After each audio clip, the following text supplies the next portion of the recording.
अच्छा, तो हमारा नेक्स्ट चैप्टर स्टार्ट होने लगा, chapter number 6, white blood cell disorders. अच्छा, सबसे पहले वाइट ब्लड सेल्स हैं क्या हमारे पास?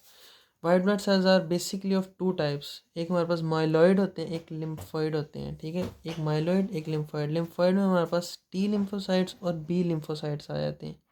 ठीक है, टी और बी लिम्फोसाइट्स।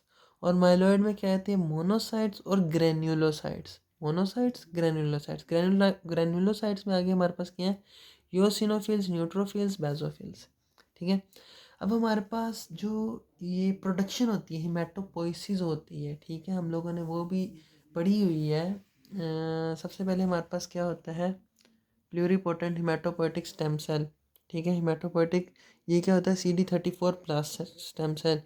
इससे बनते हैं हमारे पास लिम्फोइड स्टेम सेल और माइलॉइड स्टेम सेल, जिसे हम लोग माइलॉइड प्रोजेनिटर सेल भी कह सकते हैं या लिम्फोइड प्रोजेनिटर सेल भी कह सकते हैं। अब इससे हमारे पास बनते हैं ब्लास्ट सेल्स। याद रखने हैं ब्लास्ट सेल्स, क्योंकि आगे हमारे पास पूरा का पूरा टॉपिक है एक एक्यूट ल्यूकीमियास का, जो कि ब्लास्ट पे ऊपर है। तो हमारे पास लिम्फोइड स्टेम सेल से क्या बने हैं? Blast, B lymphoblast, T lymphoblast. या फिर यहाँ पे माइलॉइड स्टेम सेल से बने हैं एरिथ्रोब्लास्ट, माइलोब्लास्ट, मोनोब्लास्ट, मेगाकैरियोब्लास्ट। इससे बने मेगाकैरियोसाइट्स। मेगाकैरियोसाइट से क्या बनते हैं हमारे पास? प्लेटलेट्स।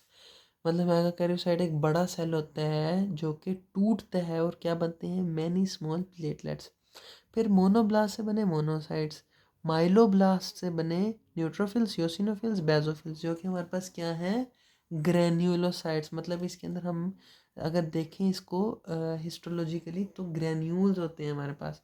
और थर्ड हमारे पास एरिथ्रोब्लास्ट, जो कि हम लोगों को पता है एरिथ्रोब्लास्ट से क्या बनते हैं? Erythrocytes means red blood sales.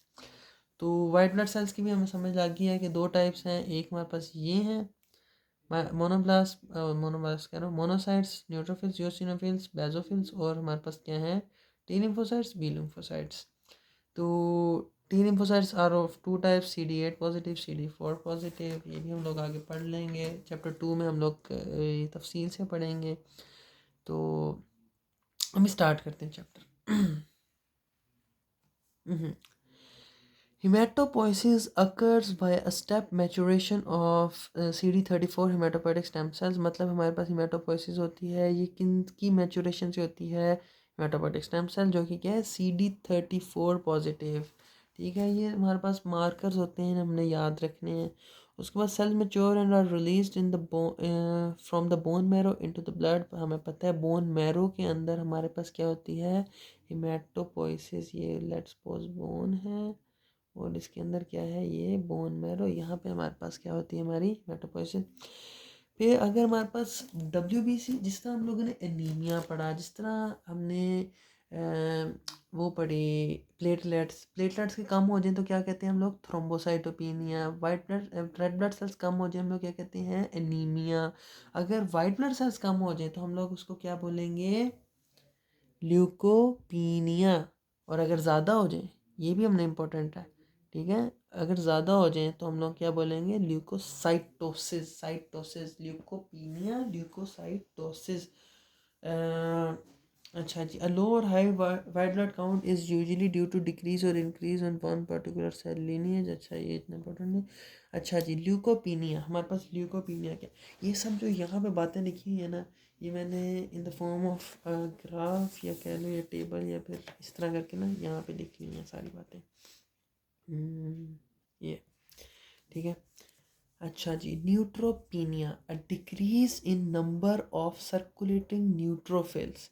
ठीक है, अब इसकी कॉजेज़ क्या हो सकती हैं? Number 1, drug toxicity. In case of drug toxicity, let's suppose chemotherapy हुई है। Chemotherapy, the process in which we cure cancer with drugs is chemotherapy। तो उसमें हमारे पास क्या होते हैं? स्टेम सेल्स डैमेज हो सकते हैं। अगर स्टेम सेल डैमेज हो गया हमारे पास, तो क्या हमारे पास प्रॉपर हेमेटोपोइसिस होगी? नहीं। तो क्या हमारे पास न्यूट्रोफिल्स की अमाउंट नॉर्मल होगी? नहीं, कम हो जाएगी। तो उसे हम क्या बोलेंगे? Neutropenia.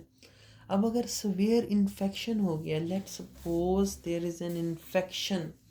In case of infection क्या होता है हमारे पास? ये हमारा क्या है? ब्लड, ये हमारी क्या है, एक टिश्यू। तो जिस वक्त हमारे पास कोई इन्फेक्शन हो जाता है ना, तो फ़ौरन सबसे पहले जो fire brigade with in 1 minute से पहुंचते हैं ना, वो हमारे पास कौन होते हैं? Fire brigade neutrophils. मैक्रोफेजेस बाद में आते हैं, पहले क्या आते हैं? न्यूट्रोफिल्स। तो अगर कोई सीवियर इन्फेक्शन हो गया है तो हमारे पास काफ़ी ज़्यादा अमाउंट में न्यूट्रोफिल्स जो है वो फ़ौरन पहुंच जाएंगे कहाँ पे? टिश्यू में। तो इन द ब्लड न्यूट्रोफिल्स की अमाउंट कम हो जाएगी, तो इसे हम लोग क्या कह सकते हैं? न्यूट्रोपीनिया। तो इसको हम ज़रा रीड कर लेते हैं।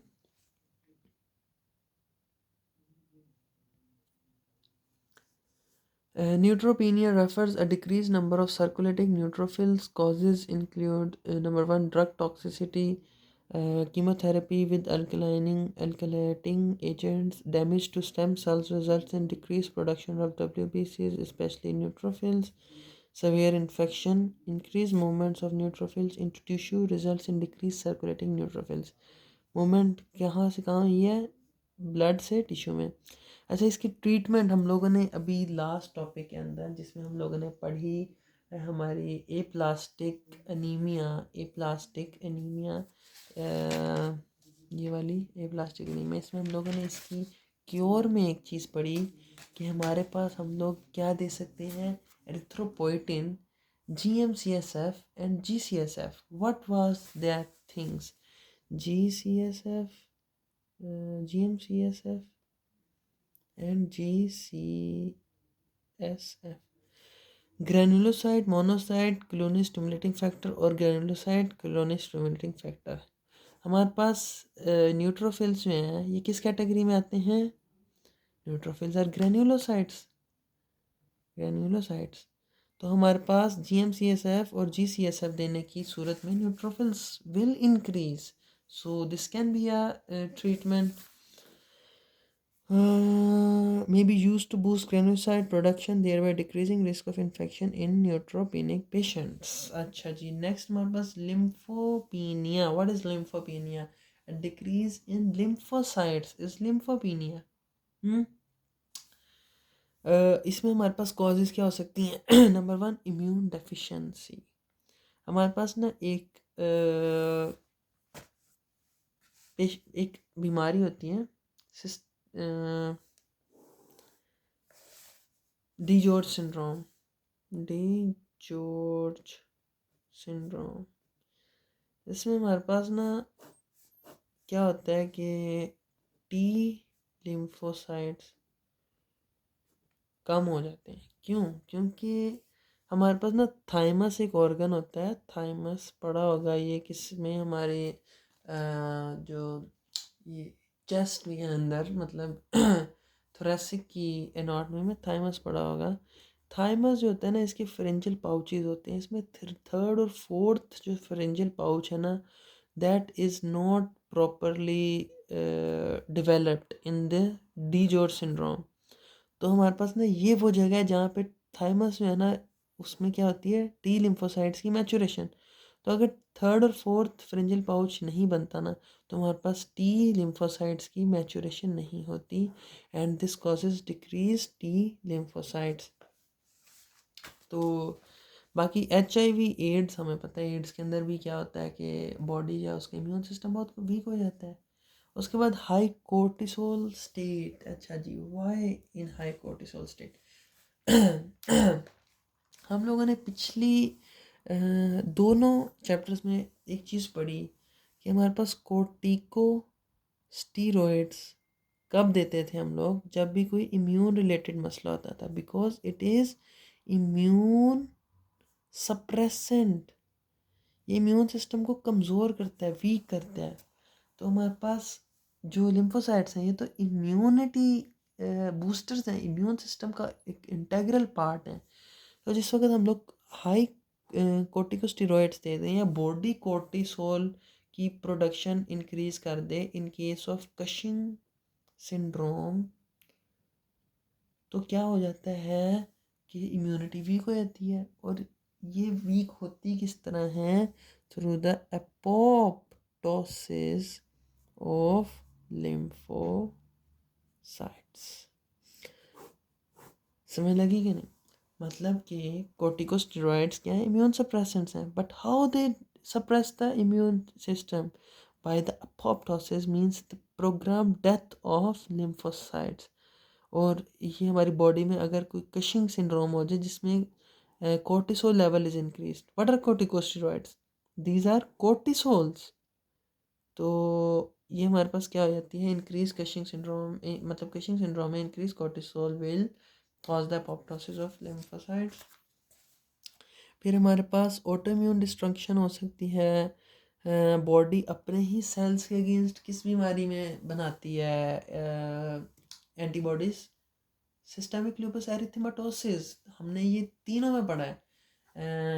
न्यूट्रोपीन मतलब पहले चैप्टर में भी, मतलब लास्ट चैप्टर एनीमिया में भी पढ़ा, उस इम्यून हिमोलिटिक एनीमिया में, और पहले चैप्टर में भी पढ़ा हम लोगों ने इम्यून थ्रोम्बोसाइटोपेनिक परप्यूरा में, कि हमारे पास सिस्टेमिक लूपस एरिथेमेटोसिस के अंदर क्या बनती हैं, antibodies against the bodies blood cells. तो वो वाइट ब्लड सेल्स भी हो सकते हैं और उसमें वो लिम्फोसाइट्स भी हो सकते हैं। तो in case of systemic lupus erythematosus we have autoimmune destruction means through antibodies।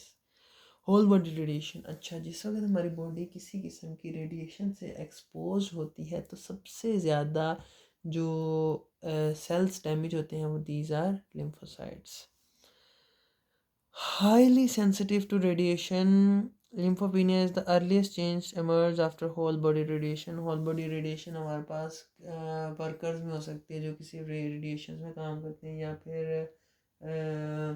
इस पेशेंट में जिसका कैंसर हम लोग थ्रू रेडिएशंस कर रहे हो। तो ये एक दफ़ा यहाँ से रीड कर लेते हैं। autoimmune lymphopenia decrease in lymphocytes। immunodeficiency मतलब डाइजोर सिंड्रोम, थाइमस नहीं है तो टी सेल्स नहीं है। High cortisol Cushing syndrome, immune suppressants हैं, अपोप्टोसिस करवाते हैं लिम्फोसाइट्स की। ऑटो इम्यून में क्या होगा, lupus systemic lupus erythematosus, antibodies against WBC, red blood cells, platelets. whole body radiation, most sensitive cells in the body to radiation is lymphocytes। अच्छा जी, तो increase जो हमारे पास वो हैं सेल्स इंक्रीज हो जाए अगर वाइट ब्लड सेल्स, तो उसे हम क्या कहेंगे, neutrophilic leukocytosis refers to increase circulating neutrophils causes. अब इसमें हमारे पास देखो ल्यूकोसाइटोसिस, अब इसमें हमारे पास क्या ज़्यादा हो सकते हैं। पहले तो हम लोगों ने सिर्फ न्यूट्रोफिल्स पढ़े, ठीक है, सिर्फ और सिर्फ क्या पढ़े, न्यूट्रोफिल्स। अब हम लोग न्यूट्रोफिल्स, बेजोफिल्स, योसिनोफिल्स, मोनोसाइट्स और TNB लिम्फोसाइट्स सबका पढ़ेंगे। इन सब ये ज़्यादा किस किस बीमारी के नतीजे में होते हैं, और ये very high shield, very important, याद रखने, ठीक है, सबके सब। तो ये पहले यहाँ से पढ़ लेते हैं, ठीक है, वेरी हाई शील्ड, और ये रट्टा लगा लेंगे इनका। न्यूट्रोफिलिक ल्यूकोसाइटोसिस मतलब न्यूट्रोफिल्स किस में ज़्यादा होंगे। पहले हम लोगों ने न्यूट्रोफिल्स की कमी पढ़ी, किन किन में हो रही थी, हमारे पास drug toxicity and severe infection. अब ये ज़्यादा किस में हो रहे हैं, also in bacterial infection. How, क्योंकि पहले तो ये हुआ कि न्यूट्रोफिल्स जो हैं वो सारे के सारे चले गए कहाँ पे, टिश्यूज़ में जहाँ इन्फेक्शन था। लेकिन जब ये यहाँ पे गए तो ब्लड में कम हो गए, बॉडी को पता चला कि भाई इन्फेक्शन हो गया है और न्यूट्रोफिल्स ब्लड में कम हो रहे हैं, तो हमारी बोन मैरो ने इनकी सिंथेसिस ज़्यादा कर दी और इनकी रिलीज ज़्यादा कर दी, कहाँ पे, ब्लड में। तो हमारे पास क्या हो सकती है, न्यूट्रोफिलिक ल्यूकोसाइटोसिस। दूसरा हमारे ना ब्लड के अंदर, लेट्स सपोज ये ब्लड है ना, इसके अंदर ना हमारे पास सारे के सारे न्यूट्रोफिल्स ब्लड में वो स्विम नहीं कर रहे होते। कुछ न्यूट्रोफिल्स हमारे पास, ये जो हमारी होती है ना, क्या होती है, जो इसे हम कहते हैं एंडोथेलियल सेल्स के साथ भी अटैच होते हैं कुछ न्यूट्रोफिल्स, ठीक है। इसे हम, ये मार्जिन है ना ये, तो इसे हम लोग क्या कहते हैं, मार्जिनेटेड पूल। तो एक नंबर 1 क्या किया इसने, किसने, बैक्टीरियल इन्फेक्शन ने, याद रखना है bacterial infection not the viral infection, because in case of viral infection neutrophil ज़्यादा नहीं होते, लिम्फोसाइट ज़्यादा होते हैं। सो याद रखना है हाई हील्ड बैक्टीरियल इन्फेक्शंस। एक बोन मैरो से हमारे पास इंक्रीज हो जाएंगी production as well release into the blood. दूसरा मार्जिनेटेड पूल जो है वो रिलीज हो जाएगा ब्लड में। अब जिस वक्त बोन मैरो बनाई जाती है और रिलीज करी जाती है तो क्या होता है कि इमेच्योर न्यूट्रोफिल्स भी रिलीज हो जाती हैं। इसे हम लोग क्या कहते हैं, left shift. What is left shift? Left shift is the release of immature neutrophils from the bone marrow to the blood. और ये पता किस तरह चलता है इमेच्योर है? हमारा जो न्यूट्रोफिल है ना, न्यूट्रोफिल, इसके ऊपर स्पेशल एक रिसेप्टर होता है, FC रिसेप्टर। हमारे पास न्यूट्रोफिल का काम क्या है? न्यूट्रोफिल का काम है फैगोसाइटोसिस। What is phagocytosis? खाना। किसको खाना? किसी भी अनवांटेड चीज़ को खाना। जस्ट लाइक मैक्रोफेजिस, हमने पिछले दोनों चैप्टर्स में मैक्रोफेजिस का इतना जिक्र किया कि मैक्रोफेजिस क्या करते हैं, ईटिंग करते हैं। ये भी ईटिंग ही करते हैं, वो भी ईटिंग करते थे। अब ये क्या कर रहे थे, सेंस किसको करते हैं? ये एंटी बॉडी को सेंस करते हैं ना। ये एंटीबॉडी जहाँ पे होता है, antibody acts as a jam for macrophages. Same like this antibody acts as a jam for neutrophils also.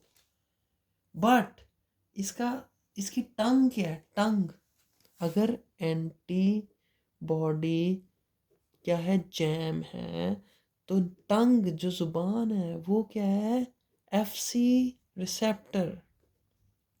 FC receptor binds with the antibody and the neutrophil will phagocytose that. Okay, तो हम लोगों ने पढ़ लिए number 1 bacterial infection, increase release of neutrophils, mature और immature में क्या है, डिक्रीज्ड FC रिसेप्टर्स, मींस वो अभी बिल्कुल नाइव हैं, उनकी टंग ही नहीं प्रॉपर, और वो रिलीज हो गया। And this phenomena is left shift, remember. जो इसको रीड कर लेते हैं यहाँ से, ठीक है। Neutrophilic leukocytosis refers to increase circulating neutrophils. Causes include number 1 bacterial infection और टिश्यू नेक्रोसिस। टिश्यू नेक्रोसिस में भी यही होगा, ठीक है। Induces release of marginated pool, जो मैंने कहा कि मार्जिन में मौजूद है, marginated pool and bone marrow neutrophils, जो बोन मैरो में मौजूद हैं, इंक्लूडिंग इमेच्योर फॉर्म्स। इमेच्योर भी आ गए, ये मसला आ गया। और ये लेफ्ट शिफ्ट है। Immature cells are characterized by decreased FC receptor. FC receptor क्या है, डिक्रीज। FC रिसेप्टर्स का काम क्या है, receptor for recognizing antibodies. Left shift is release of immature WBCs। अच्छा जी, ये जो होगी नंबर 1 कॉज क्या है, bacterial infection as well as tissue necrosis. Number 2 high cortisol level. अच्छा जी, अभी हमने पीछे भी हाई कोर्टिसोल लेवल पढ़ा। इन केस ऑफ लिम्फोपीनिया हमारे पास क्या, कोर्टिसोल लेवल लिम्फोपीनिया करवा था, मतलब लिम्फोसाइट्स को कम करा था। So how the heck here it is increasing the neutrophils. तो वो इस तरह के हमारे पास जो हाई कोर्टिसोल लेवल है ना, हाई कोर्टिसोल लेवल, ये जो मार्जिनेटेड पूल ऑफ न्यूट्रोफिल्स है ना, ये यहाँ पे किसी ग्लू के साथ चिपके हुए हैं ना, चिपके हुए हैं, तो किसी ग्लू के साथ चिपके हैं, तो इसकी ना ये चिपकाहट ख़त्म कर देते हैं हाई कोर्टिसोल लेवल। और these neutrophils are released into the blood. Which neutrophils? The marginated neutrophils. तो इसको रीड कर लेते हैं। High cortisol state impairs leukocyte adhesion leading to release of marginated pool of neutrophils. याद रखना है high cortisol level causes neutropenia, मतलब decrease neutrophils, and lymphocytosis, increase lymphocytes। और हमारे पास फिर क्या, मोनोसाइटोसिस, ये भी याद करते रहते हैं यहाँ से। Monocytosis due to chronic inflammation and malignancy, which is what is malignancy? Cancer. Okay, तो इन केस ऑफ कैंसर और क्रोनिक इन्फ्लेमेशन हमारे पास क्या होंगे? मोनोसाइट ज़्यादा होंगे, याद रखनी है ये। उसके बाद इन यूसिनोफिल्स किस में ज़्यादा होंगे? Allergic reaction. ये तो बिल्कुल ही मतलब कि बहुत ही ज़्यादा इम्पोर्टेंट है ना। एलर्जिक रिएक्शंस मतलब हमारे पास जब कोई एलर्जिक रिएक्शन होता है, लेट्स सपोज एस्थमा अटैक, तो उसमें IgE एंटीबॉडीज़ होती हैं। ई से क्या होता है? ईओसिनोफिल। तो याद रखना है in case of allergic reactions eosinophil ज़्यादा होंगे। Then parasitic infection also. ये भी मैं USMLE का क्वेश्चन कर रहा था, उसमें था कि एक पेशेंट है, उसमें टेप वॉर्म पैरासाइट मौजूद है, ठीक है, तो उसके अंदर कौन से ब्लड सेल्स इंक्रीज़ होंगे? तो उसमें हमारा आंसर था eosinophils, because in case of parasitic infection eosinophils increase. In case of Hodgkin lymphoma, ये हम लोग आगे पढ़ेंगे। हॉजकिन लिम्फोमा इट्स लिम्फोमा जो हम आगे डिटेल से पढ़ेंगे, इसमें भी हमारे पास यूसिनोफिलिया हो जाता है। फिर हमारे पास बेजोफिलिया किस केस में होता है? हमारे पास होता है क्रोनिक माइलोजेनस ल्यूकीमिया, CML में, ठीक है। ये भी हम लोग आगे डिटेल से पढ़ेंगे। तो फिर हमारे पास लिम्फोसिटिक ल्यूकोसाइटोसिस। हमने जिस तरह न्यूट्रोफिल्स में बात की बैक्टीरियल इन्फेक्शंस, तो मैंने बोला कि सिर्फ बैक्टीरियल, वायरल नहीं। वायरल किस केस में होंगे? Lymphocytic leukocytosis. और exception for one bacteria Bordetella pertussis. Pertussis क्या होते हैं? Pertussis is coughing. One minute, let me check again. Pertussis, हाँ, वोपिंग कफ होती है पर्ट्यूसिस, ठीक है। तो हमारे पास बोर्टेला पर्ट्यूसिस जो है, it's a bacteria which can cause the increase lymphocytic number, मतलब लिम्फोसिटिक ल्यूकोसाइटोसिस। रीडिंग कर लेते हैं। अच्छा जी, monocytosis. Monocytosis refers to increased circulating monocytes. Causes include chronic inflammatory state and malignancy. Eosinophils याद रखना, एलर्जिक रिएक्शंस में, type 1 hyper sensitivity, parasitic infections याद रखने, हॉजकिन लिम्फोमा, ये तो आगे पढ़ लेंगे, ये तो याद रखना ही रखना है। अभी के लिए क्या याद रखना है? Allergic reactions and parasitic infections. उसके बाद बेजोफिलिया, ये हम आगे याद कर लेंगे। क्रोनिक माइलोजेनस ल्यूकीमिया, ये भी हो जाएगा। उसके बाद lymphocytic leukaemia, viral infections. Neutrophils in case of bacterial infections, and lymphocytic leukocytosis in case of viral infections. And what is the exception? Bordetella pertussis. Bacteria produces lymphocytes promoting factor which blocks circulating lymphocytes from leaving the blood to enter lymph nodes. तो ये क्या हो जाते हैं? Increased in blood, मतलब lymphocytes को ना ये blood से lymph node में नहीं एंटर होने देता, ठीक है, तो इसलिए ब्लड में इंक्रीज कर जाते हैं। उसके बाद हमारे पास है infectious mononucleosis, second topic of today's lecture. हम दो टॉपिक करेंगे ये। अच्छा, infectious mononucleosis, it has two main causes. Infectious mononucleosis, it has two main causes: EBV, Epstein-Barr virus, and CM CM C नहीं C हाँ CMV, which is cytomegalovirus, ठीक है। CMV and EBV, aspirin Barr virus, mostly aspirin Barr virus he cause करता है। इसमें हमारे पास होता क्या है? ये वायरस जो है ना, ये हमारे पास ना 3 जगहों पे इन्फेक्शन कॉज करता है। 3 जगहों को क्या करता है? इन्फेक्ट करता है। एक हमारे पास number 1 oropharynx, number 2 liver, number 3 B cells। एस्प्रिन बार वायरस या फिर हमारे पास साइटोमेगैलो वायरस, इसने ना 3 जगहों को इन्फेक्ट किया। नंबर 1 ओरोफेरिंक्स, ओरल कैविटी और फेरिंक्स हमारा जो होता है उसको इन्फेक्ट किया। नंबर 2 लिवर को इफेक्ट किया। नंबर 3 बी सेल्स को इन्फेक्ट किया। अब होता क्या है, ओरोफेरिंक्स को इन्फेक्ट किया तो हमारे पास क्या हो सकता है, फेरिंगाइटिस। Pharyngitis. What is pharyngitis? The inflammation of pharynx is pharyngitis. Number 2 liver को जब इसने किया तो लिवर में हमारे पास क्या हो सकती है, हेपेटाइटिस, हेपेटाइटिस और हिपेटोमेगैली हो सकती है। हिपेटोमेगैली इज इनलार्जिंग ऑफ लिवर, ठीक है। लिवर एंजाइम्स इंक्रीज हो सकते हैं। उसके बाद बी सेल्स को जब इसने इन्फेक्ट किया हमारे पास तो क्या होगा कि let's suppose B cell infect हो गया। अब इसके अगेंस्ट हमारी बॉडी क्या बना देती है, CD8 positive cytotoxic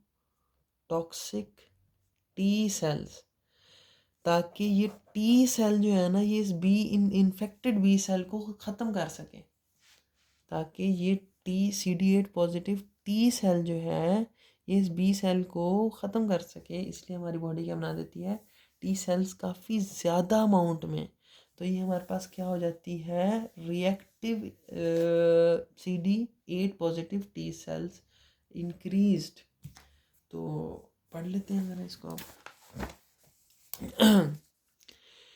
aspirin Barr virus infection that results in a lymphocytic leukocytosis हो रही है, ठीक है। comprised of reactive T cells, T cells increase हो रही हैं, इफेक्ट नहीं हो रहे, increase हो रही हैं। CMV is less common cause, CMV is cytomegalovirus। एस्प्रिन Barr virus is transmitted by saliva, याद रखना ये इट इज़ किसिंग डिजीज़। और किसिंग जो है ये कॉमन किस में, टीनेजर्स में। तो it classically affects the teenagers. और EBV primarily infects oropharynx causing pharyngitis, liver resulting in hepatitis with hepatomegaly and elevated liver enzymes। फिर B cell infected CD8 positive T cells in response मतलब increases. उससे क्या होगा, CD8 T cells response में increase हो गए, उससे क्या होगा, लिम्फ एडिनोपैथी। वो क्या है,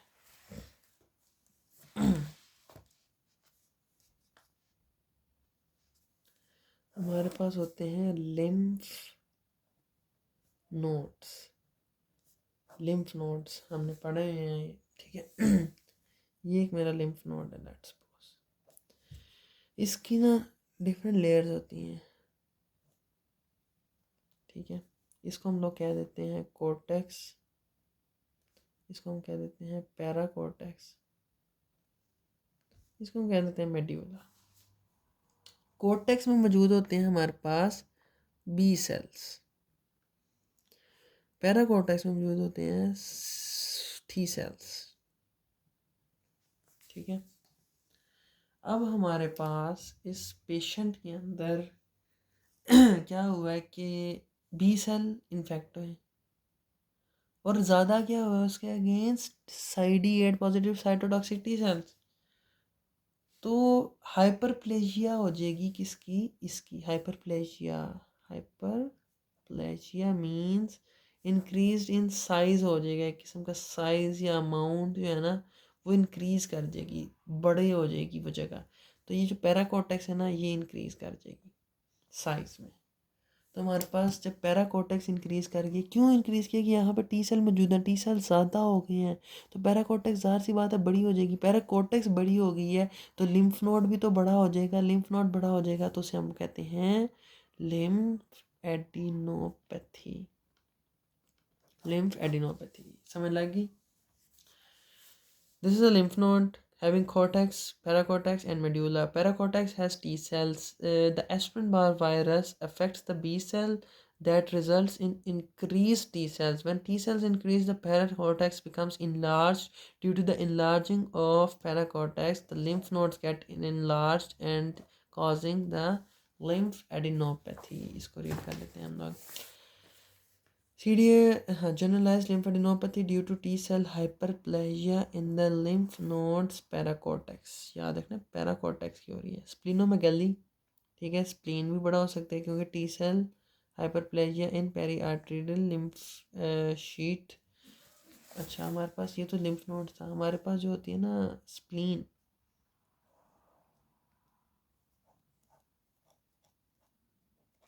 स्प्लीन में भी हमारे पास ना टी सेल बी सेल मौजूद होते हैं, ठीक है। ये हमारे पास है एक आर्टरी, ठीक है, आर्टरी, इसके अगेंस्ट इर्द गिर्द क्या जगह है, पेरी आर्टीरियल लिम्फेटिक शीट। यहाँ पे मौजूद होते हैं क्या, टी सेल्स। कहाँ पे, आर्टरी के, मतलब स्प्लीन में आर्टरी के इर्द गिर्द मौजूद है peri arterial lymph sheath, PLAS, peri arterial, peri lymphocyte, हाँ, peri arty PALS, sorry, PALS, peri arterial lymphatic sheath. इसमें क्या मौजूद है, टी सेल्स। टी सेल्स क्या हो गई है, हाइपरप्लेजिया। तुम्हारे पास ये लिम्फ नोड भी तो बड़ा जिस तरह लिम्फ नोड बड़ा होता है, स्प्लीन भी तो बड़ी हो जाएगी, इसे हम कहेंगे स्प्लीनोमेगैली। स्प्लीनोमेगैली हुई। जब लिवर डैमेज हुआ तो हिपैटोमेगैली हुई, और लिम्फ नोड्स में क्या हो गई, लिम्फ एडिनोपैथी। अच्छा जी, उसके बाद high WBC count and atypical sites, ज़ाहिर सी बात है CD8 पॉजिटिविटी से ज़्यादा हो गए हैं, तो हमारे पास क्या हो गया, ये एटिपिकल लिम्फोसाइट्स हैं। क्यों एटिपिकल हैं, क्योंकि हमारे पास ना नॉर्मली जो होते हैं ना, ये इनका शेप डिफरेंट होती है टी सेल्स की, लेकिन इन केस ऑफ इन्फेक्शियस मोनोसाइटोसिस जो टी सेल्स बनेंगे reactive CD8 positive T sales, वो ना कुछ इस तरह के दिखते हैं, अजीब सी शेप में। इस तरह असल में शेप में कौन दिखते हैं, मोनोसाइट्स।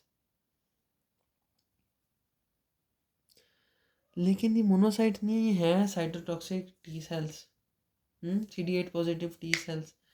तो जब ये मोनोसाइट्स की तरह दिखते हैं, इसलिए हम लोगों ने गलती से इसका नाम इन्फेक्शियस मोनोन्यूक्लियोसिस डाल दिया था, because the CD8 positive T cells look like monocytes.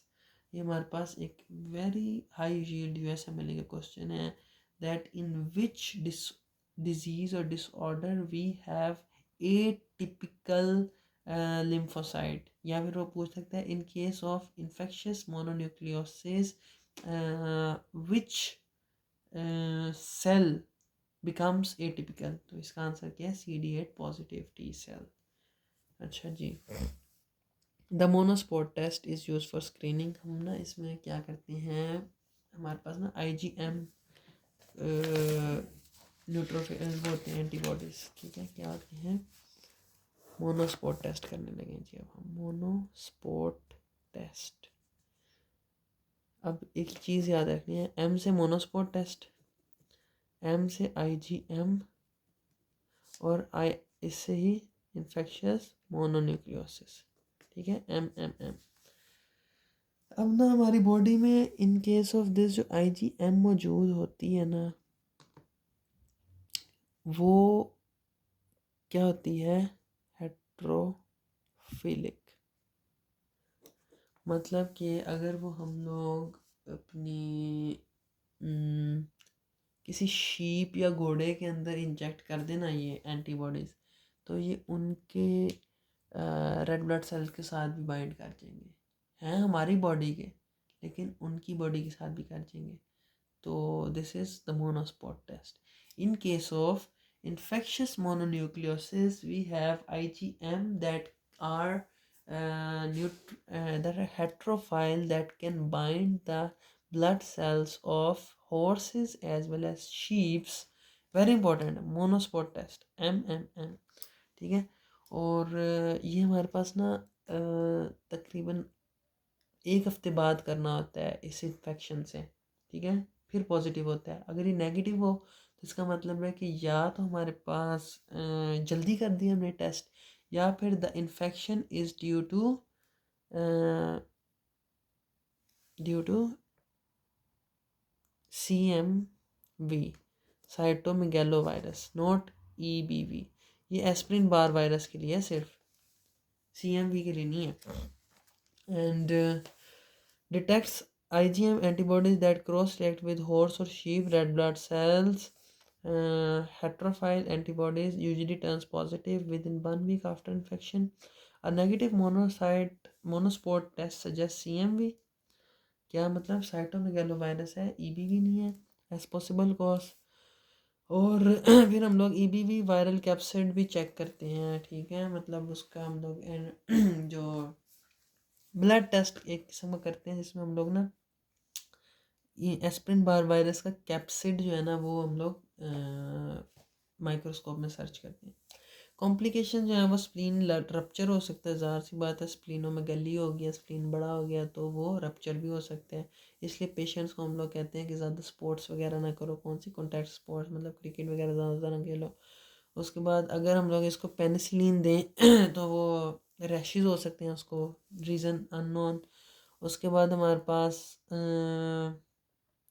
dormancy of viruses in B cell leads to increased risk for both recurrence and B cell lymphoma।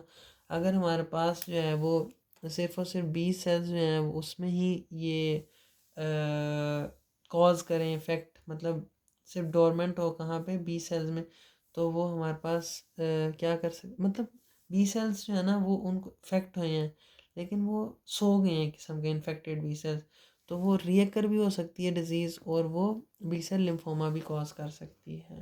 तो ये बस कॉम्प्लिकेशंस मेन हम लोगों ने जिसमें याद रखना है वो ये है कि एस्प्रिन बार वायरस या